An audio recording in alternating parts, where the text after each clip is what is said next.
Здравствуйте, товарищи. Это Молоток.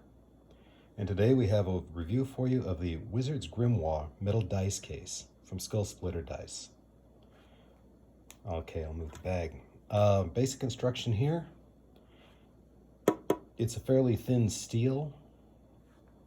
It's made to look, this particular model is made to look like an actual book, right down to the bindings on the back with the logo information. Inside, the lid and the base are lined with a sort of craft foam, while there's a regular soft foam for all the different components.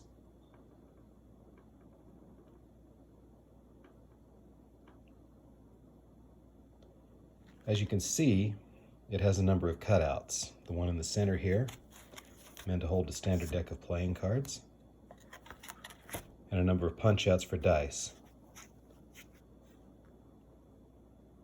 The dice are heavy on D12 shaped slots. I mean, if we take them out for a moment, you can see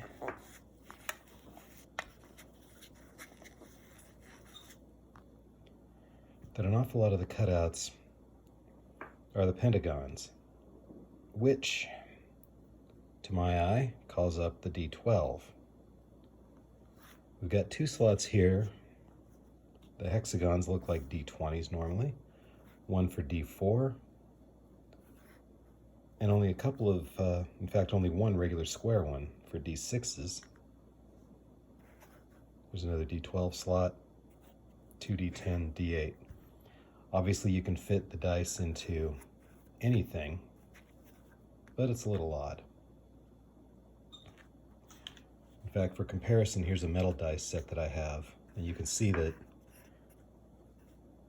I haven't removed the foam from these, but there are square ones in the corner. The three across the middle are all the same hexagon shape, regardless of the die that came in it.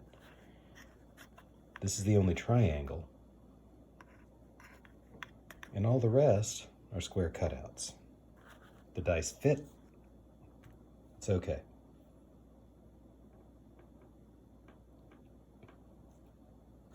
Now the dice, because they're squishy foam, these are the dice that came with the bag that I showed earlier. But because they're squishy foam, they'll hold any size dice, any reasonable size. These are pretty much standard polyhedrals. Here we have a magic life counter. It's quite a bit larger, but it fits just as well as the regular size die.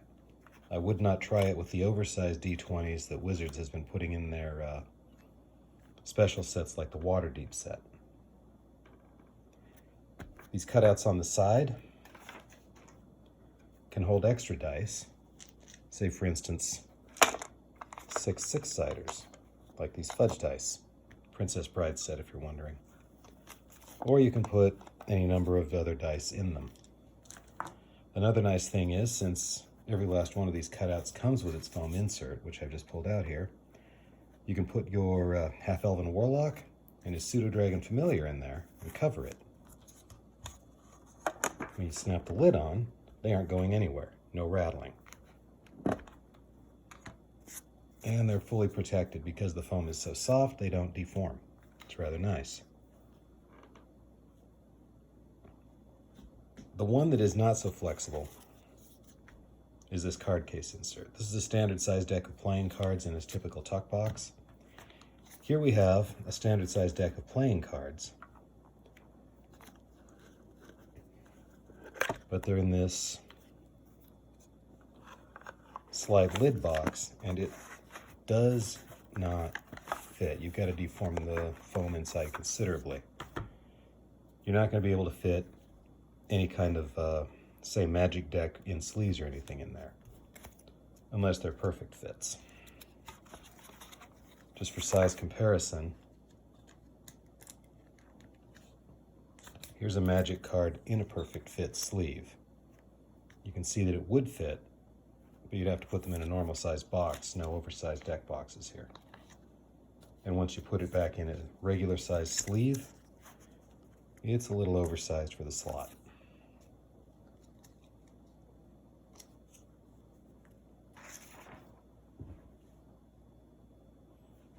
So we're looking here at something that's rather applicable to a good tabletop role-playing game. The 2d20 slots are fantastic for D&D 5e. Rolling advantage, disadvantage, you need these.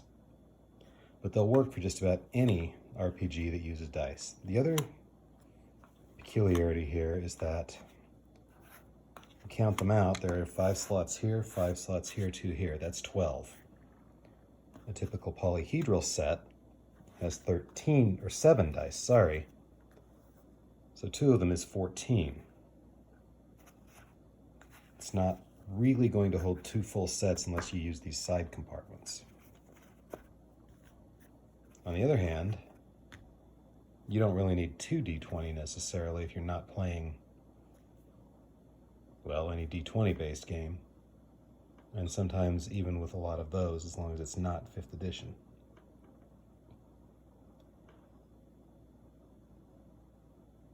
Now with Fudge, you could put a whole lot of dice in there, but in that case you're probably just looking at needing a dice bag instead. My personal favorite game, Savage Worlds. Deck of cards, 1 set of regular dice, a few extras for, say, your wild die. Maybe a couple extra d6s for auto fire, for example. But when you're GMing, you probably want 2 decks of cards for initiative. So you'd end up carrying a second set.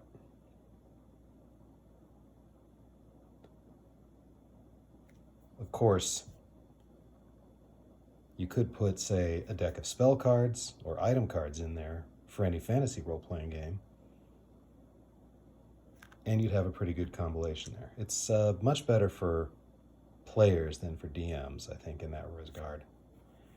Now, one other thing.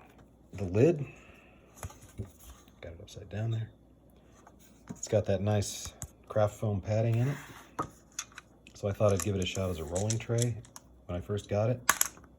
It's okay there, but give your D20 just a little too much force and it'll roll out. I didn't do it that time. I wouldn't recommend it. The lip is pretty shallow. All in all, if it's the sort of spiff you like, it's pretty good. If you're using a game that's really dice heavy, say storyteller system, you probably just want to go with a bag because you're going to be carrying a lot more dice than this is made for, and you're going to need a good deep rolling tray. But for an average RPG player, there's plenty of space in here for everything you might want to carry. What do you think? Let me know in the comments. До свидания.